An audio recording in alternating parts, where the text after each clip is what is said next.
বেশি জ্ঞান দিতে আসবেন না। ওভালে আম্পায়ারের সঙ্গে বাঘ বিতষ্টায় জড়ালেন KL রাহুল। বন্ধুরা আপনারা যদি দেখতে চান তাহলে ভিডিওটি শেষ অবধি দেখতে হবে, চ্যানেলটিকে সাবস্ক্রাইব করে একটা লাইক দিতে হবে এবং নোটিফিকেশন বেল আইকন দাবাতে হবে। বন্ধুরা ভারত ও ইংল্যান্ডের মধ্যে অনুষ্ঠিত অ্যান্ডারসন ও টেন্ডুলকর ট্রফি পঞ্চম টেস্টটি চলেছে ইংল্যান্ডের ওভালের ময়দানে।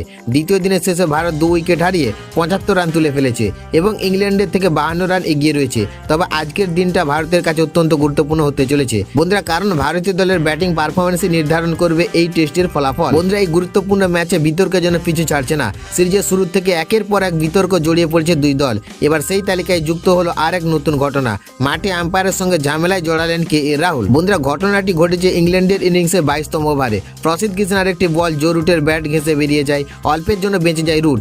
এরপর প্রসিদ্ধ হালকা স্লেজিং করে আর সেই স্লেজিং এর জবাবে 4 মেরে প্রতিক্রিয়া দেন রুট।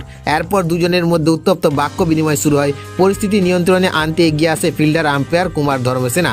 আর ঠিক তখনই প্রসিদ্ধের পক্ষ নিয়ে কথায় জড়িয়ে পড়েন KL রাহুল। বন্ধুরা রাহুল বলেন, আপনি কি চান আমরা চুপ করে থাকি? ধর্মসেনা পাল্টা বলেন, আপনি কি চাইবেন কোনো বোলার আপনার দিকে তেড়ে গিয়ে কথা বলুক? আমরা এটা করতে দিতে পারি না। তখন রাহুল বলেন, আপনি কি চান আমরা শুধু ব্যাট বল করে বাড়ি ফিরে যাই? রাহুলের এই জবাব শুনে কিছুটা দ্বিধায় পড়ে যায় ধর্মসেনা। তিনি বলেন, এটা নিয়ে ম্যাচের পরে আলোচনা করা হবে, আপনি এখন এভাবে কথা বলতে পারেন না।